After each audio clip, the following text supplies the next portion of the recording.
이 세상의 마지막이 가까워질 때 과연 어떤 일이 일어날까요? 그때를 어떻게 준비하는 것이 지혜로운 것일까요? 예수 그리스도의 계시라. 이는 하나님이 그에게 주사 반드시 속히 될 일을 그 종들에게 보이시려고 그 천사를 그 종 요한에게 보내어 지시하신 것이라.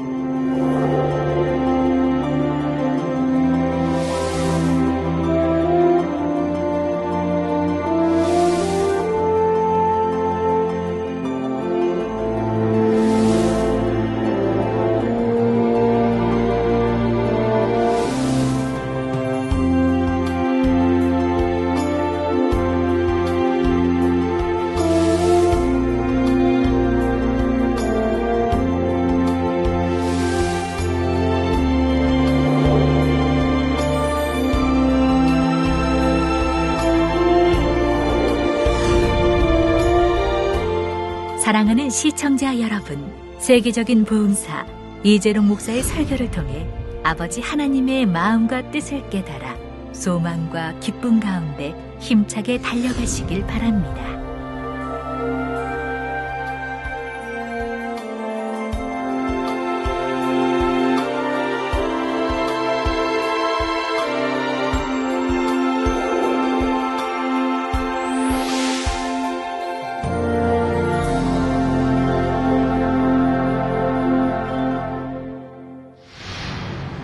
은혜 받으실 말씀은 요한계시록 7장 1절에서 10절 말씀입니다.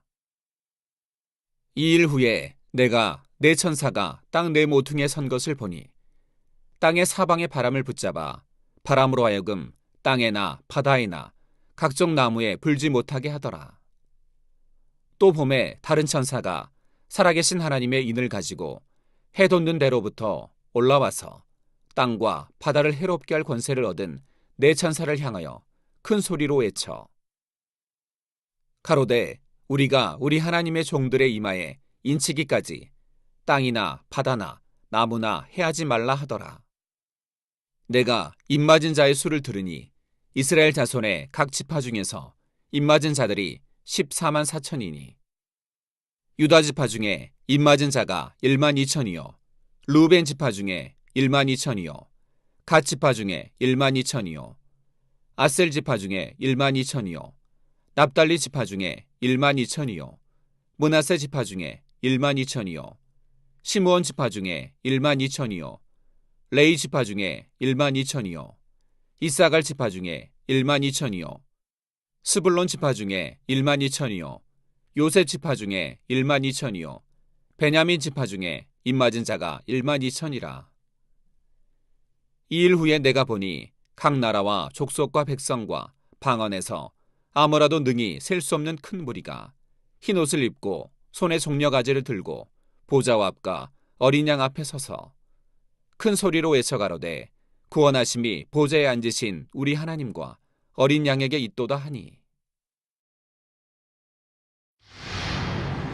사랑하는 성도 여러분, 시청자 여러분, 본문 1절에 이 일 후에 내가 네 천사가 땅 네 모퉁이에 선 것을 보니 땅의 사방의 바람을 붙잡아 바람으로 하여금 땅에나 바다에나 각종 나무에 불지 못하게 하더라 했습니다. 이 일 후에라는 것은 6장까지 설명한 모든 일들이 있은 후의 상황을 말합니다. 천사들이 바람을 붙잡았다는 것은 손으로 바람을 쥐고 있다는 뜻이 아니죠. 천사들이 바람을 주관하는 권세를 받아서 바람이 불지 못하게 막고 있다는 뜻입니다. 바람뿐만 아니라 지구의 기후와 하늘의 해, 달, 별들이 운행하는 모든 이치도 천사들이 하나님의 뜻대로 해나가는 것이죠. 천사들이 땅 네 모퉁이에 서서 사방의 바람을 붙잡았다는 것은 지구의 동서남북 전역에 곧 온 세상에 바람이 불지 못하게 했다는 말입니다. 그런 것들을 저희는 너무 많이 체험하니까 제가 성지순례 갔을 때도 보았지만 그 몇천 메타, 4천 메타가 되는 그 높이 스위스 그 높이 산까지 올라갔는데 바람 엄청나게 불어야죠. 그런 높이 올라가면 막 눈보라치고 바람이 너무 세서 날아갈 것 같은, 바로 그 밖으로 나오면 날아갈 것 같은 그런 세기입니다. 그러지만 저희 그때 가서 바람 한 점 불지 않았습니다.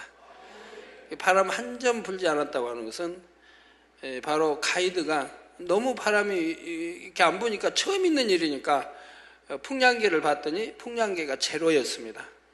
이렇게 바람 한 점 불지 않는 이런 하나님이 이렇게 역사해 주신 것을 봅니다. 기도한 대로 응답해 주신 것을 보지요. 그래서 4,000m가 넘은 그런데 바람 한 점이 없다고 하는 게 참 믿어지는 일입니까? 그렇지만 바람 한 점 없는 그런 아주 온화하고 따뜻한 날씨였던 것을 봅니다. 지금 보고 계시네요. 눈도 저렇게 많이 오고 눈보라 하나 흩날리지 않죠?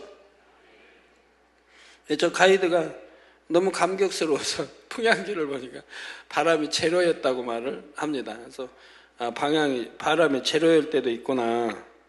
그때 한 점도 안 분다 해도 제 틀린 말 아니죠? 그래서 여기도 지구의 동서남북 전역에 곧 온 세상에 바람이 불지 못하게 했다는 말입니다. 세상 어디를 가도 바람 한 점 없는 상황을 여러분은 과연 상상할 수 있으신지요? 당장 공기가 얼마나 탁하고 답답하겠습니까?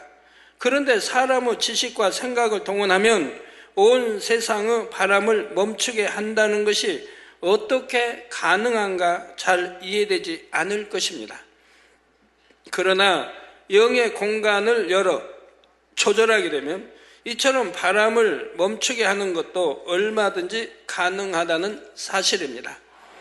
우리 성도님들은 지금까지 영의 공간을 이용해서 펼쳐지는 하나님의 역사들을 수없이 체험해 왔기 때문에 이런 일들에 대해 더 쉽게 이해할 수 있을 것입니다.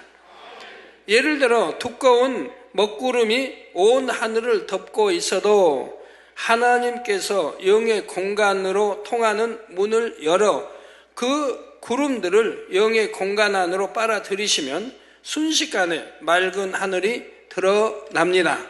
자, 여러분들 화면으로 직접 여러분들 보시죠. 저런 구름도 순식간에 이렇게 빨아들여 사라지게 하는 것을 여러분들은 너무 많이 보셨죠. 꼭 빨아 들어갈 때는 회전하면서 한 방향으로 회전하면서 구름이 그 자리에서 사라지는 것을 볼 수가 있습니다. 세상 사람들은 참 저걸 어떻게 이해를 하겠습니까? 저희는 너무 많이 하나님 은혜 가운데 저런 걸 보여주시지 않습니까? 교회 상공이죠. 그래서 구름도 빨아들이고 맑은 하늘을 주시는 것도 볼 수가 있고요. 반대로 구름이나 비가 필요하다면 이때도 영의 공간을 열어 다른 지역에 있는 구름을 순간에 필요한 지역으로 옮겨오면 되지요. 구름뿐만이 아닙니다.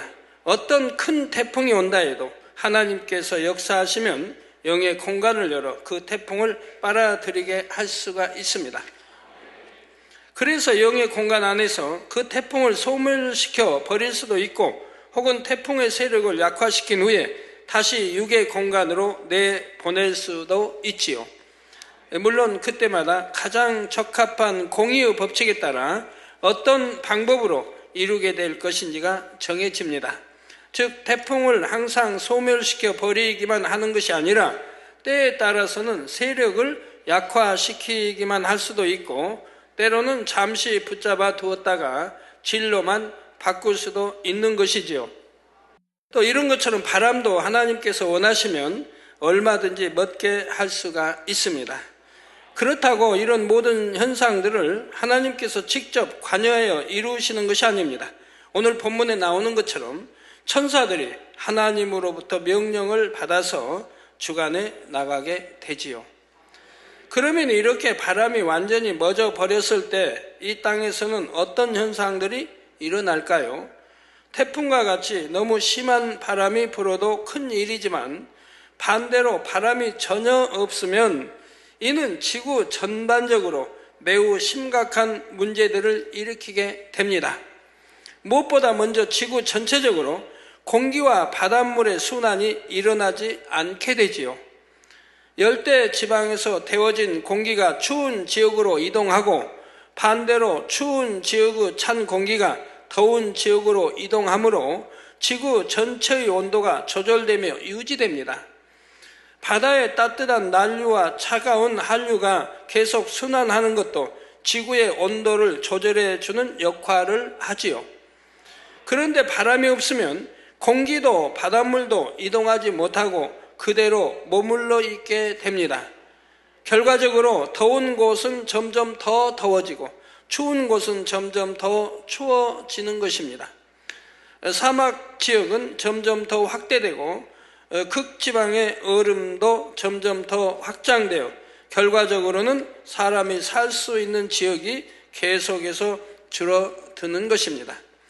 또한 바람이 없으면 바다에서 생긴 구름이 육지로 이동할 수가 없으니 내륙 지방에는 비가 거의 오지 않고 해안 지방에는 수시로 비가 오게 됩니다.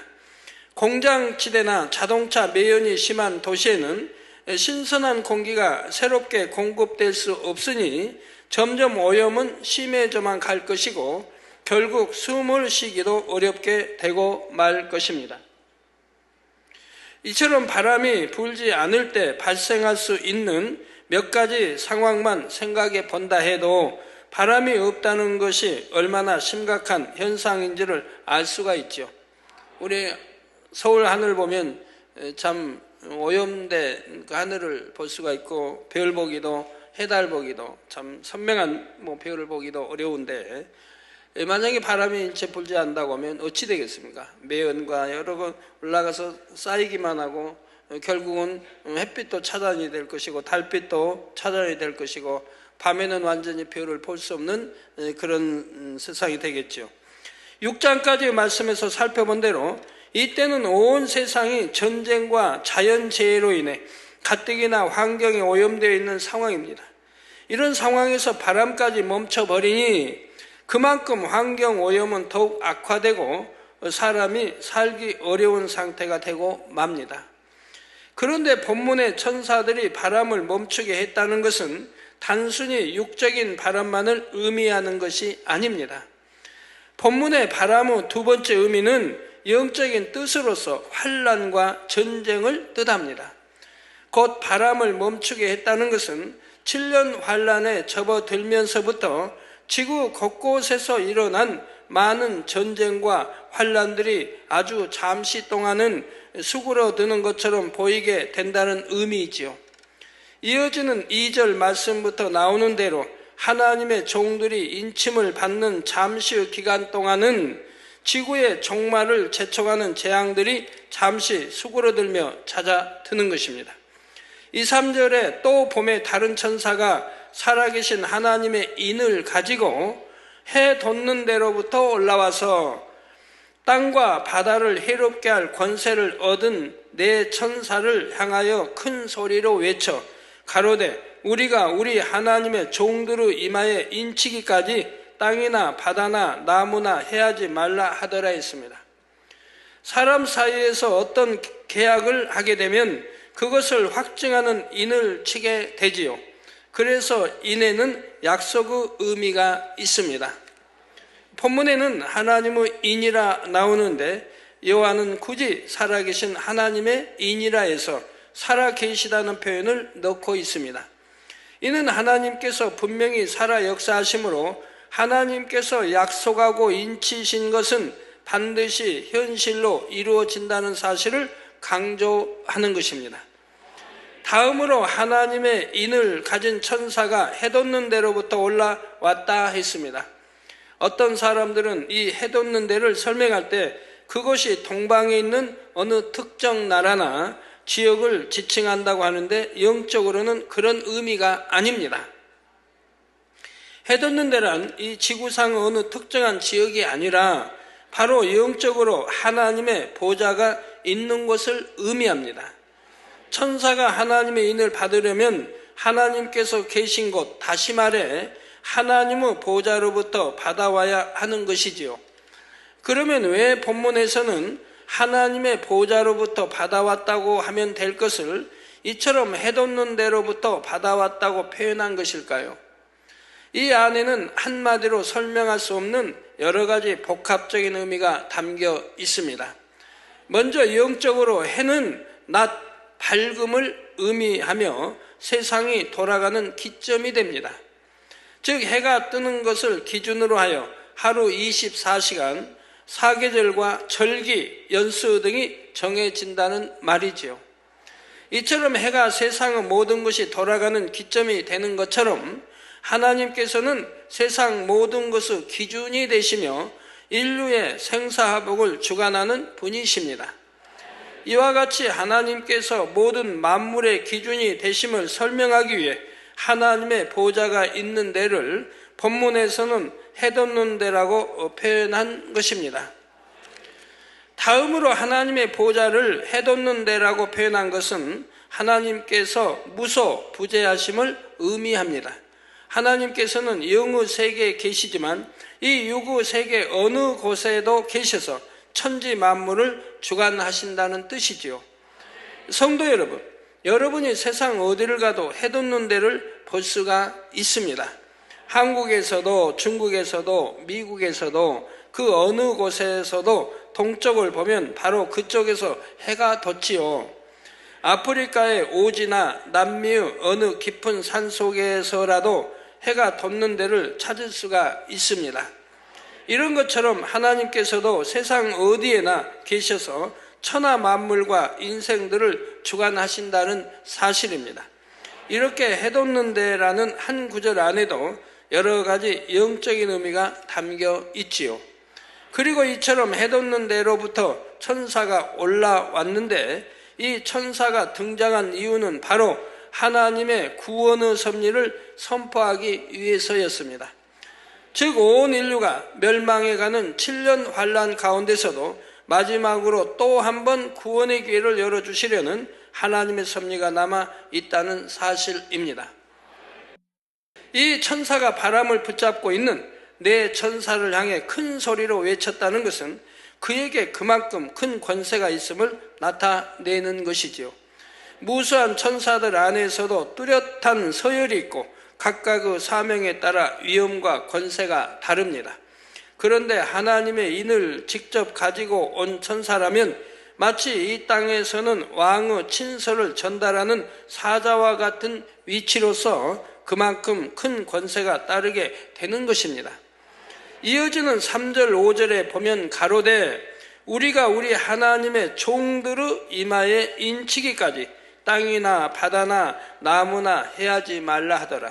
내가 입맞은 자의 수를 들으니 이스라엘 자손의 각 지파 중에서 입맞은 자들이 14만 4천이니 유다 지파 중에 입맞은 자가 1만 2천이요 하여 이스라엘 12지파 안에서 14만 4천 명이나 되는 입맞은 하나님의 종들이 나옵니다.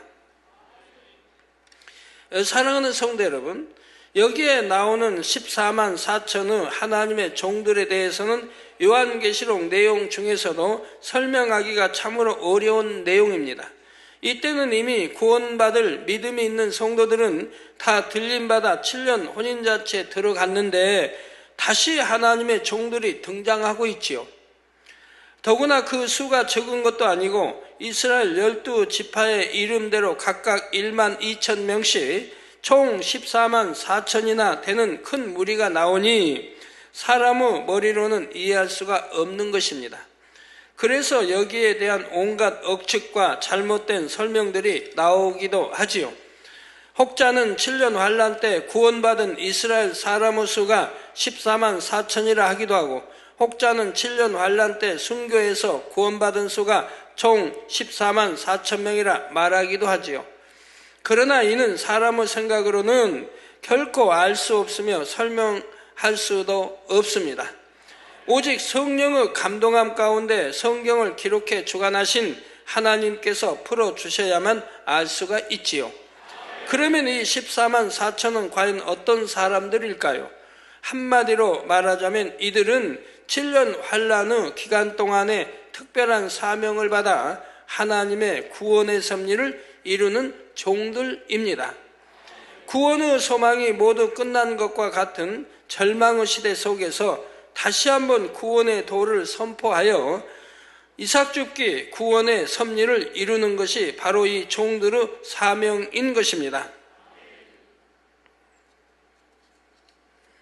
7년 환란 중에 떨어진 영혼들 중에도 보면 이 마음이 강팍해서 주님을 영접하지 않는 것이 아니라 주님에 대해 전혀 들어보지 못했거나 또는 주님에 대해 누군가 제대로 전해주지 않아서 주님을 영접하지 못했던 사람들이 있죠. 어떤 분은 이스라엘 지파에 1만 2천, 1만 2천 하니까 그대로이지 않겠습니까? 그럼 이스라엘 12지파가 있으며 1만 2천 명씩 있습니까? 이스라엘 12지파에 다 있습니까? 이스라엘에? 좀 유대 지파가 있죠? 그러니까 항상 육적으로 여러분이 보시면 아니 됩니다. 자, 예를 들어 예수님에 대해 전혀 들어볼 수도 없는 환경 가운데서 태어나 자란 사람들도 있을 수 있습니다. 이슬람 문화권 중에서도 아주 고립되어 외부 환경에 접할 수 없었던 지역이라면 그곳에는 한 번도 복음을 들어보지 못한 사람들도 있을 것입니다. 그런 사람들 중에도 혹 양심이 선하여 복음을 듣기만 하면 영접할 만한 사람이 있지요. 또한 예수님에 대해 들어보기는 했지만 왜 예수님이 구세주가 되시는지에 대해 누군가 명확하게 설명해 주지 못했기 때문에 주님을 영접하지 못한 사람들도 있을 수 있습니다. 하나님께서 정하신 인간 경작의 기한은 이미 끝이 났지만 긍휼이 많으신 하나님께서는 이런 영혼들에게도 다시 한번 구원의 기회를 주기 원하심으로 14만 4천의 전도자들을 세우시는 것입니다. 이 지구상에는 들림받은 기독교인만 한다면 얼마 되겠습니까? 거기서 정말 믿고 구원받은 들림받은 사람들은 또 얼마나 되겠습니까? 그러나 그 많은 사람들 다 어찌 돼야 됩니까? 그 중에서도 하나님은 또 참 부끄러운 구원이라도 받을 수 있는 이런 사람들을 출연하신다 이 말입니다. 하나님의 사랑이지요. 농부가 땅에 떨어진 이삭 한 줄기라도 마지막까지 소중하게 주워 담듯이 하나님께서는 최후의 한 영혼이라도 더 구원하시기 위해 이 땅을 살피고 또 살피시는 것이지요. 여러분 오늘날은 부유해졌다고 할까요? 여러분 가정에서 쌀을 씻다가 쌀 한 톨이 만약에 쌀이 10톨이 떨어졌다. 그럼 줍습니까? 우리 여성도님들 그거 줍습니까? 그냥 흘러내려 버리죠. 그 열알이 쌀을 이렇게 씻다가 떨어졌다고 해봐요. 그럼 그 일일이 줍느냐 이 말이에요. 그냥 가 버리죠. 그냥 물로 해서 다 버리죠. 안 그러면 혹시 있다면은 모르겠는데 하여튼 대부분이 그러실 거예요.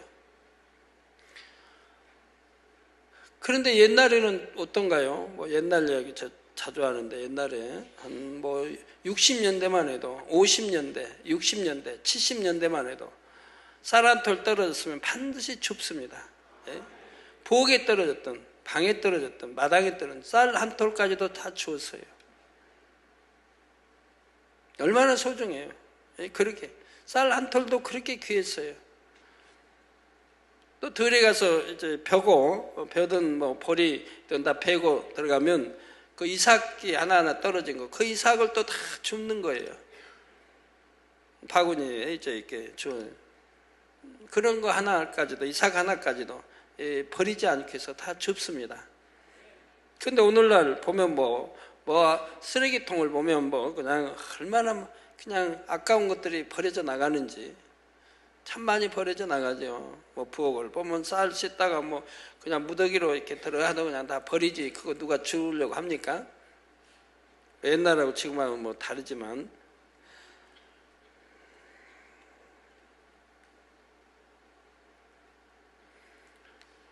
옛날에는 그렇게 나달한 날도 이렇게 소중히 여겼는데 우리 하나님께서도 그런 심정으로 우리 인간들 일단 경작하시고 버리지 않기 위해서 그런 심정으로 하나님은 이렇게 구원의 섭리를 베푸시는 겁니다. 오늘날도 마찬가지입니다. 얼마나 닭이 암탉이 병아리 모으듯이 날개알이 모으듯이 하나님이 부르시는지요. 얼마나 여러분 부르시고 계시는데요. 우리 성도님들 마찬가지. 그래서 구원하기 위해서, 구원시키기 위해서 죄 짓지 마라, 육체를 행하지 마라 늘 외치는 거죠. 죄 정도를 통해서 외치고 죄 지으면 안 되니까 성경 구약이나 신약이나 죄 지어서 구원받는다는 말씀은 하나도 없다 이 말입니다. 한 말씀도 없다 이 말이에요. 아까 우리 어떤 성도님 작년에 대상 받았던 그 가족들이 오셔서 그런 말이에요. 전에 어떤 부흥 목사님을 만났는데 저도 잘 아는 분인데 만나는데 찾아가서 부흥회할 때 찾아가서 질문했다는 거예요. 우리가 어떻게 해야 구원받습니까? 어떻게 해야 죄를 회개할 수 있습니까? 질문했더니 예수의 피만 믿으면 된다고.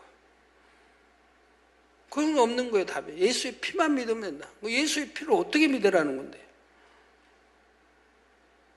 예수의 피를 여기다 갖다 놓고 이 피만 믿으면 된다. 근데 피도 보이지도 않은데 예수의 피만 믿으면 된대. 그러면 구원받는다. 그러면 죄사함 된다. 도대체 이게 말이 돼야죠.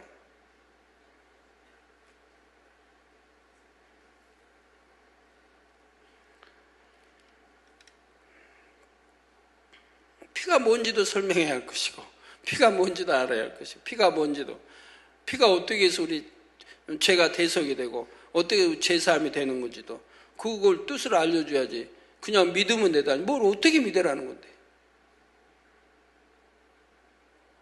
그냥 믿습니다 하면 구원받는다고요? 예수가 우리 죄 대속에 의해서 2000년 전에 십자가에 달리시고 채찍에 맞으셔서 피 흘리시고 머리 가시관 쓰시고 피 흘리시고 손발에 못으로 박히고 피 흘리시고 창으로 찔려 피 흘리시고 그럼 그것만 믿으면 된다? 그럼 구원받는 거예요? 저 그런 말씀이 성경에 어디 있냔 말이에요. 구약이나 신약이나 신약은 더 엄히 말합니다. 죄 지어서 구원받는다는 말씀은 하나도 없다 이 말입니다. 피 믿습니다 그러면 죄가 없어지는 거예요?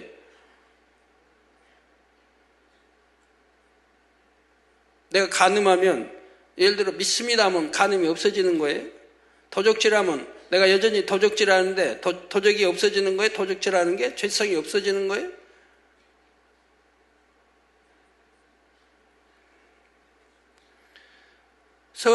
저나 여러분을 구원하시기 위해서 얼마나 하나님은 애타게 죄를 버려라 악은 모양이라도 버려라 바리새인과 서긴 같은 그보다 더 나은 의를 행해야 한다.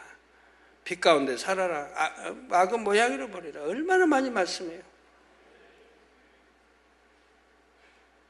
육체의 일은 현저하니 이러한 죄들을 지으면 구원받지 못한다. 천국까지 못한다. 주의 저 부른다고 다 구원받는 게 아니고 오직 아버지의 뜻대로 행해야 구원받는다. 수도 없이 가르치고 있다 이 말이에요. 우리 주님도 제자들도 사도 바울도 스데반 집사 그 믿는다면 그런 말씀에 귀 기울여서 그 말씀대로 순종해 나가야 되는데 그러지 않기 때문에 외치고 단에서 외치고 또 외친다 이 말입니다.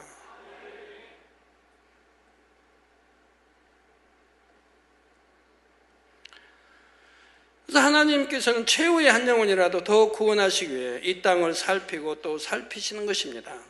성경에는 이러한 사명을 맡은 전도자들이 이스라엘 각 지파에서 나오는 것으로 기록했는데 이는 꼭 육적으로 이스라엘 사람만을 의미하는 것은 아닙니다. 이 이스라엘 12지파의 영적인 의미나 숫자 12의 영적인 의미에 대해서는 다음 시간에 설명하기로 하겠습니다. 오늘 본문에서 말씀하시는 이스라엘 12지파란 하나님의 택함받은 자들이라는 영적인 의미를 나타내는 표현입니다. 이들은 전 세계 각 민족 중에서 이전에는 하나님을 알지 못하던 사람들로서 물론 그 중에는 이스라엘 민족도 포함되어 있습니다. 이들은 이전에는 예수님에 대해 잘 알지 못했고 믿을 만한 기회가 없었다가 7년 환란에 떨어진 사람들이지요. 혹은 예수님에 대해 들을 기회가 있었을 때 선한 양심 속에 막연히 믿어지기는 했으나 마음이 심약함으로 그 순간 결단하여 주님을 선택하지 못한 경우도 있고요.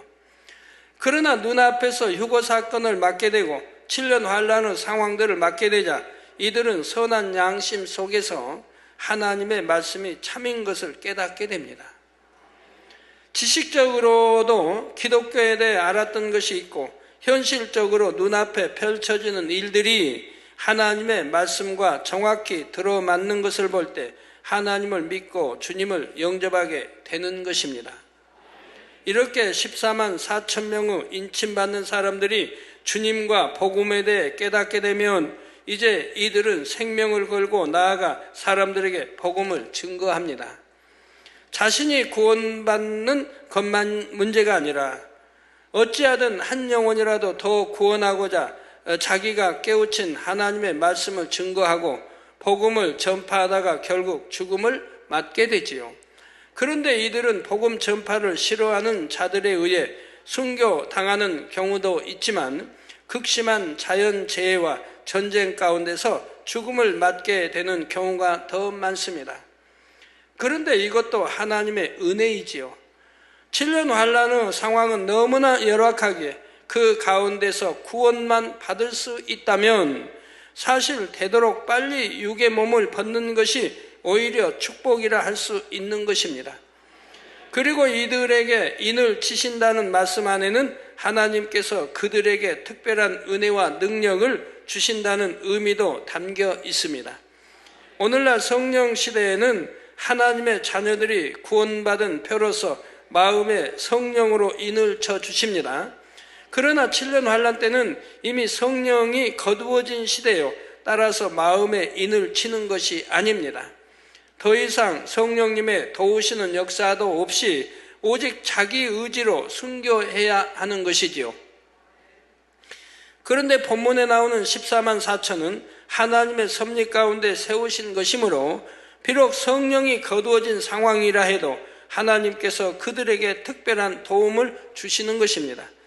7년 환란의 극심한 재앙 속에서도 그들이 하나님의 뜻을 이룰 때까지 모든 환경과 조건 속에서 승리할 수 있도록 하나님의 보장으로 인을 쳐 주시는 것입니다. 이렇게 하나님의 인치심을 받은 사람들이 곳곳으로 다니며 복음을 전할 때 뒤늦게나마 이를 듣고 주님을 영접하는 사람들도 많습니다. 본문 9절에 이 일 후에 내가 보니 각 나라와 족속과 백성과 방언에서 아무라도 능히 셀 수 없는 큰 무리가 흰옷을 입고 손에 종려 가지를 들고 보좌 앞과 어린 양 앞에 서서 했지요. 아무라도 능히 셀 수 없는 큰 무리라고 표현할 정도로 수많은 사람들이 14만 4천 명의 전도자의 전도를 받아 구원의 길로 들어서는 것입니다. 아직 마음에 일말의 선한 양심이 있어서 이제라도 복음을 듣고 예수님을 영접할 만한 사람들이 그래도 이 땅에 남아 있다는 사실입니다. 이렇게 뒤늦게 복음을 듣고 받아들인 경우에도 어떤 사람들은 순교의 과정을 거쳐야 하지만 그들 중에 많은 사람들은 대부분 자연재해와 전쟁으로 인해 죽게 됩니다. 그리고 이렇게 죽게 되는 것이 차라리 7년 환란의 상황 속에서는 오히려 더 축복이라 할 수 있는 것이고요. 뒤늦게나마 복음을 듣고 믿게 되었음에도 고통을 이기고 승리해야 하는 순교의 과정을 거치는 것이 아니라 감사하게도 7년 환란의 재앙으로 인해 죽게 됨으로써 상대적으로 평안하게 구원의 은총을 입게 된 것이지요. 그렇다 하여 여러분이 혹여라도 이 말씀을 듣고 설령 7년 환란에 떨어진다 해도 꼭 순교만 해야 구원받는 것이 아니라 이러한 방법도 있구나 하며 안이하게 생각해서는 절대로 안 됩니다. 지금 이렇게 7년 환란 중에 주님을 믿게 되고 그 재앙 가운데서 자연재해나 전쟁 등으로 인해 죽어서 그나마 구원에 이르는 사람들은 이전에 주님을 믿는다면서도 죽정이 같은 신앙생활을 하다가 이 땅에 떨어진 사람들과는 다릅니다.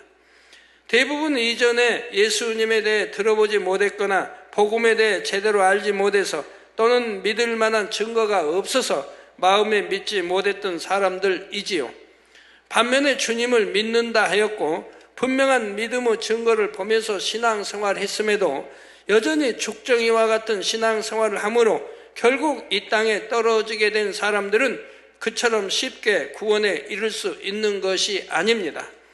이런 사람들은 대부분 순교라는 과정을 통해 이전에 행했던 자신의 죄값을 철저히 치루어야만이 구원에 이를 수가 있지요.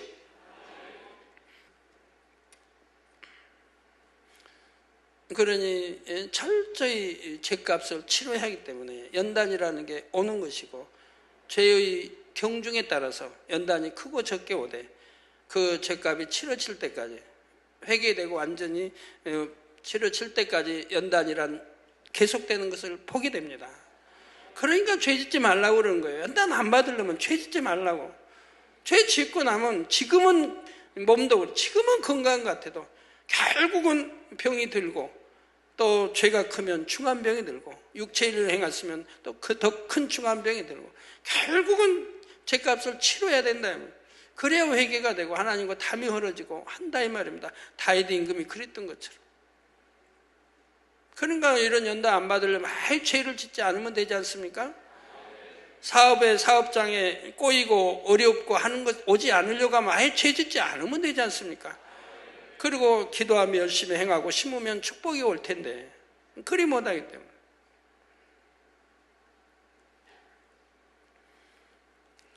1-2가 아닌가요? 당회장실에 와서 그런 대화했는데 천국 가는 길 가는 것도 세상 가는 것도 얼마나 쉬운가 이 말이에요. 쉬운가. 아무하고 싸우지 말고 가라. 싸우면서 가면 계속 싸우고 이기고 또 싸우고 이기고 넘어지고 하면서 가야 되니까 힘이 드니까 안 싸우고 그냥 쫙 가버리면 얼마나 쉽게 갈 수 있느냐 이 말이에요. 피 흘리기까지 싸우라고 성경에 돼 있는데 안 싸우고 가면 얼마나 쉬워요. 전쟁터에서 적이 많으면 싸워서 이겨야 되고 또 이겨야 되고 계속 이기면서 가려면 그만큼 더디고 지면 못 가는 것이고 또 후퇴도 하는 것이 이러죠. 이겨야 가는데 이기고 또 이기고 또 이기고 계속 해야 점령에 들어가죠. 그 영적 싸움은요. 안 싸우고 가면 되잖아. 안 싸우고. 그 안 싸우고 가는 길이 있습니까? 있죠. 안 싸우고도 가는 길이 있다면 지름길로 고속도로처럼 그냥 촤ng 하고 세 사람 갈 수 있다 이 말이에요. 어떻게 안 싸우고 가요? 자기하고 안 싸우면 되는 거예요. 자기하고. 하나님과 화평이 이루고 자기하고 싸우지 않으면 된다 이 말이에요. 얼마나 진리 말씀 안에 걸려가지고 많은 거 싸웁니까? 그냥 진리대로 하면 된다 이 말입니다. 섬겨라. 그건 섬기면 되고 낮아져라. 낮아지면 되고 자기 위 굳지 안 구하면 돼. 안 싸우면 되잖아요. 그냥 하나님 말씀대로만 오른밤 때로 왼밤 데워줄 마음이 돼 있으면 되는 거고 하나님 사랑하고 주님 사랑한다면 하나님 독생자 아들까지 주셔서 우리 화목제물로 이렇게 십자가 지신 것을 믿는다고 한다면 뭘 우리가 죽어지지 못할 게 뭐 있습니까? 사도 바울처럼 날마다 죽어질 수 있는 거죠. 근데 여러분 봐요.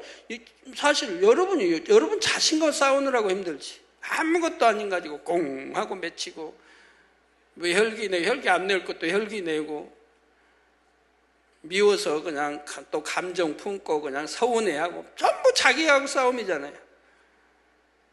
이 악만 빼내버리면 싸울 게 하나도 없는데.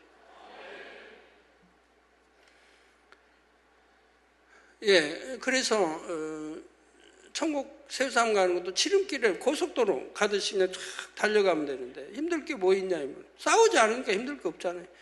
누가 나를 찌르고 누가 욕을 하면 그 사람 입술이 더러워지지 내 입술이 더러워지나요? 그냥 찌르고 싶으면 그 사람이 힘들지 내가 힘드나요? 근데 막상 송곳으로 다 찌르도록 하나님이 가만두시진 않을 게고 다 지켜주시니까. 세상 사람들 차 타고 가다 교통사고 나고 재앙 만나고 병들고 하지만 병도 안 들어, 교통사고도 안 당해, 사고 안 당해, 재앙 안 만나, 병 안 들어. 야, 이것만 해도 얼마나 편한 겁니까? 행복하고. 그런데 힘들다고요? 자, 생각해 봐요. 누가 힘들게 하는가, 여러분? 힘들게 하는, 여러분 마음에서 내 악이 있어야 힘든 거지. 이거 빼내면 힘들 게 하나도 없거든요. 자기가 악해서 자기하고 싸우느라고 힘들지. 저 사람이 좀 쳐다보니까 왜 저렇게 인상이 나를 영 못마땅해 보는 거, 쳐다보는 거. 저 사람 좀 인상 쓰고 있다고 생각돼서, 아유, 저 사람 말 붙이면 안 되겠다. 그 말 붙였는데 좀 못 알아들었다. 또 마음 상해가지고 내가 그래도 아는 체 했는데 모른 체 한다. 자기 혼자 다 판단하고 정지하고 싸우는 거예요. 사실은 그리 아니할 수도 얼마든지 있는데. 예. 그래서 힘든 것도 자기가 자기하고 싸우느라고 힘들지, 자기하고 안 싸워봐요. 힘들 게 하나도 없지. 그리고 아멘 많이 나오시니까 이해를 많이 하시는 것 같네요.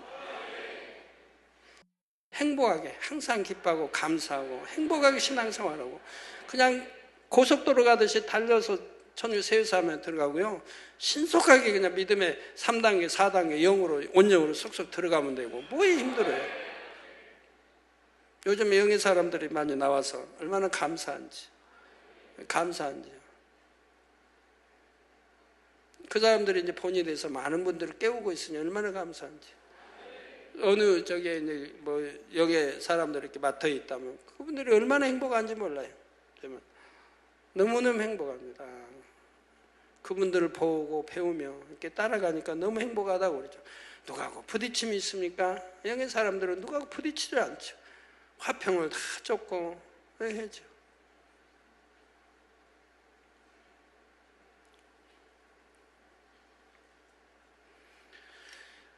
예, 그래서 이런 사람들 대부분 순교라는 과정을 통해 이전에 행했던 자신의 죄값을 철저히 치러야만이 구원에 이를 수가 있습니다.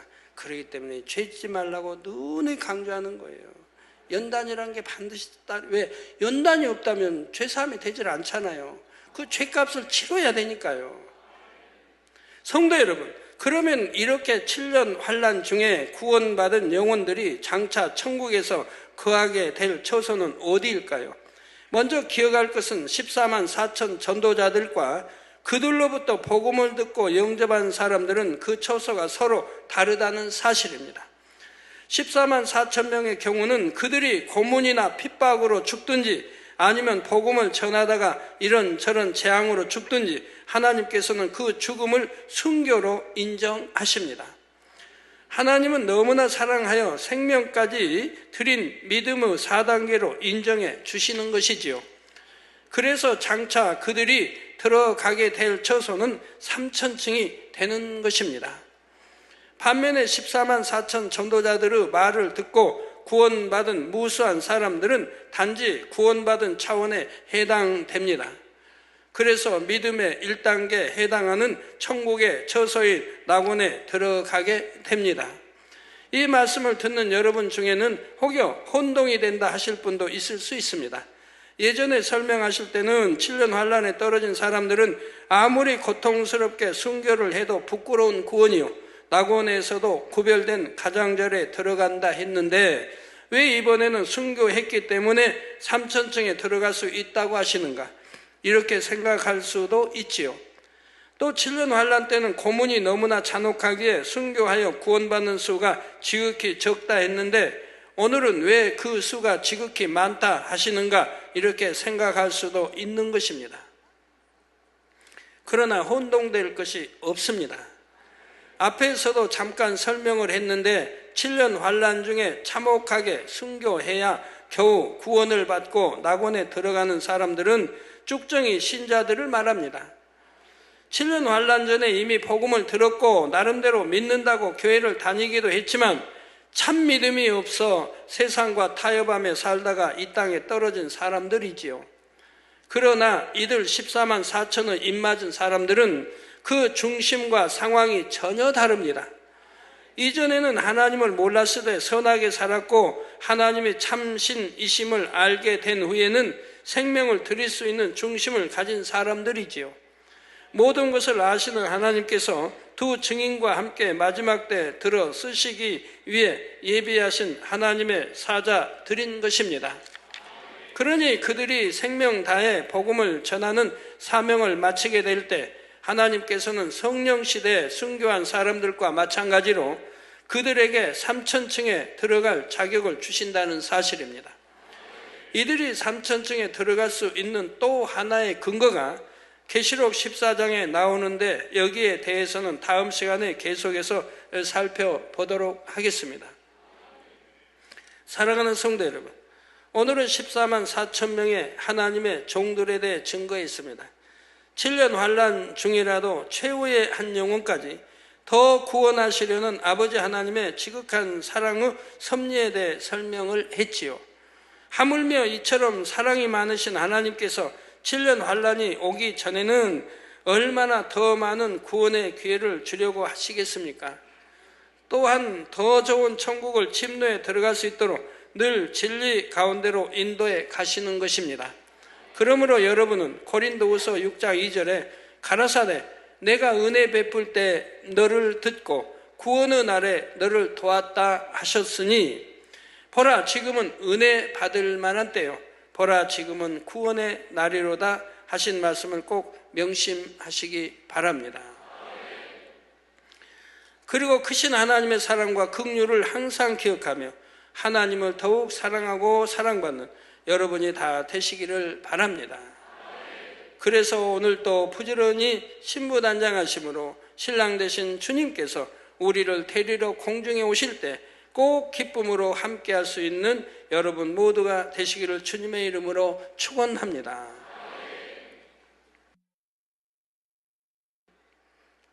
말씀 상고하시면서 통성으로 다 같이 기도하시겠습니다. 할렐루야. 주님 은혜와 사랑이 감사합니다. 아버지 오늘 또 들은 말씀이 믿음이 되고 생명이 되게 축복해 주시기를 원합니다. 아버지 계시록 말씀 듣습니다. 우리가 어떻게 살아야 하는지 마지막 때 우리 신앙생활 어떻게 해야 되는지 잘 명심해서 정령이 하나님이 기뻐하시는 신앙생활을 할 수 있도록 축복해 주시기 원합니다. 아버지여 감사합니다. 우리 주 예수 그리스도의 이름으로 기도합니다. 아멘.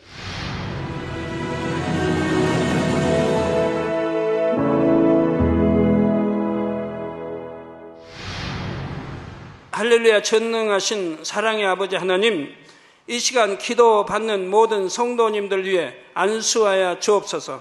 GCN 방송 시청자들이 인터넷과 화상을 통해 기도받는 지교회와 지성전 그리고 전세계 하나님의 자녀들 위에도 시공간을 초월하여 역사하여 주시기를 원합니다. 믿어지는 믿음을 주시고 부정적인 생각과 의심의 세력을 물리쳐 주옵시며 모든 시험 환난도 물리쳐 주옵소서. 머리부터 발끝까지 오장육부 뼈 마디마디 온몸의 신경 조직 세포 등 아픈 곳마다 성령의 불로 태우시고 근본의 빛으로 역사하여 주옵소서. 예수 그리스도의 이름으로 명하노니 원수마귀 사단 모든 질병 균 연약함아 물러가라. 빛이여 임하라. 모든 불치 난치병도 성령의 불로 태워 깨끗하게 역사하여 주옵소서. 말라리아를 비롯한 모든 풍토병도 물리쳐 주옵소서. 깨끗함을 입을지어다. 감기, 기침, 열, 몸살, 독감 등 각종 유행성 질병도 다 물러가라. 어떠한 유행성 질병 균도 틈타지 않게 지켜 주옵소서. 위암, 폐암, 간암, 유방암, 자궁암, 대장암, 피부암 등 각종 암과 에이즈, 백혈병, 뇌졸중, 고혈압, 저혈압, 심장병, 폐병, 위장병, 당뇨, 부인병, 피부병, 갑상선, 질환과 모든 염증도 깨끗게 하여 주옵소서. 소아마비, 중풍, 관절염, 디스크도 온전케 하여 주옵소서. 요통, 두통, 신경통을 비롯한 모든 통증은 사라질지어다. 간질, 자폐증, 우울증, 조울증, 노이로제 등 모든 정신질환도 물러가라. 모든 마비된 것도 풀어지고 일어나 걷고 뛸지어다. 눈도 잘 보이게 하옵시고 귀도 잘 들리게 하여 주옵소서. 소경은 눈을 뜨고 기머거리는 들으며 벙어리는 말할지어다. 각종 사고 후유증도 깨끗게 하시고 부러진 뼈도 붙여 주옵소서. 화상 입은 것도 온전케 하옵소서. 화기야 물러가라. 열도 물러가라. 아버지 흉터도 나지 않게 역사해 주시기를 원합니다. 마약을 비롯하여 각종 약물과 독극물 중독도 깨끗함을 입을지어다. 죽은 신경과 세포가 살아나며 죽은 자도 살아나게 하여 주옵소서. 잉태의 축복도 주시기를 원합니다. 잉태 축복을 받으라. 예수 그리스도의 이름으로 명하노니 원수마귀 사단아, 하늘 공중 곳에 잡은 악의 영들아 물러가라. 그의 사자들도 물러갈지니라. 이 땅의 악한 영, 더러운 영, 거짓되고 간사한 영, 이간질하고 미혹하는 모든 어둠들은 물러가라. 모든 흉악의 결박을 풀고 어둠아 물러가라. 빛이여 임하라. 아버지 하나님, 부르짖어 기도할 수 있는 능력을 주시고 죄를 버리고 성결될 수 있는 능력을 주옵소서. 영혼이 잘됨같이 범사에 잘되게 하시고 가정의 복음화도 이루어 주시기를 원합니다. 한 주간도 모든 사고와 재앙으로부터 지켜주시고 불통이 없는 형통한 삶을 살 수 있도록 축복해 주옵소서. 성령의 불담으로 천군 천사와 주님의 불꽃 같은 눈동자로 모든 하나님의 자녀들과 가정, 일터, 사업터를 지켜주시기를 원합니다. 학생들에게 지와 명철을 더하시고 공부도 할 수 있는 뜨거운 마음과 열정도 더하여 주옵소서. 마음과 생각을 세상에 빼앗기지 않도록 지키시고 하나님을 뜨겁게 사랑하는 학생들로 축복하여 주옵소서. 하나님의 자녀들이 먹으나 마시나 입으나 무엇을 하든지 하나님 앞에 영광 돌리는 삶이 되게 축복하여 주시기를 원합니다. 나는 하나님을 만났노라, 체험했노라, 응답 받았노라, 축복 받았노라, 간증하는 입술이 되게 역사하여 주옵소서. 아버지 하나님 감사합니다. 홀로 영광 받으옵소서. 우리 주 예수 그리스도의 이름으로 기도하옵나이다. 아멘.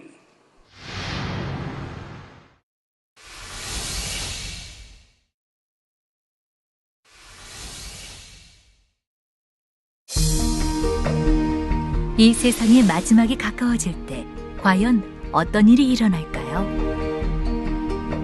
그때를 어떻게 준비하는 것이 지혜로운 것일까요? 요한계시록에 그 해답이 담겨 있습니다. 마지막 때를 깨어 준비하며 신부단장할 수 있도록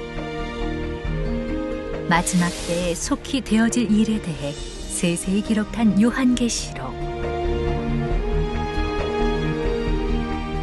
사랑하는 시청자 여러분, 세계적인 부흥사 이재롱 목사의 설교를 통해 들은 말씀을 지켜 행함으로 진정 복 있는 사람들이 되시길 바랍니다.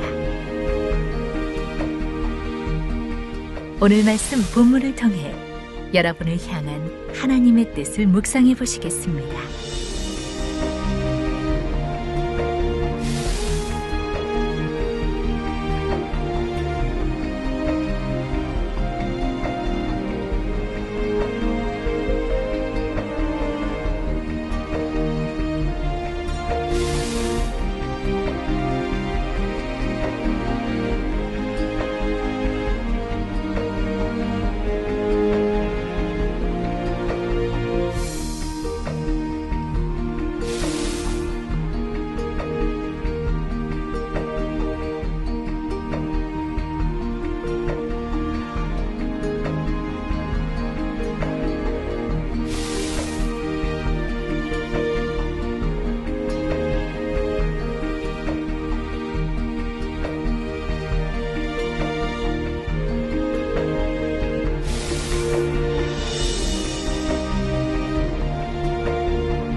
천사들이 바람을 붙잡았다는 것은 천사들이 바람을 주관하는 권세를 받아서 바람이 불지 못하게 막고 있다는 뜻입니다.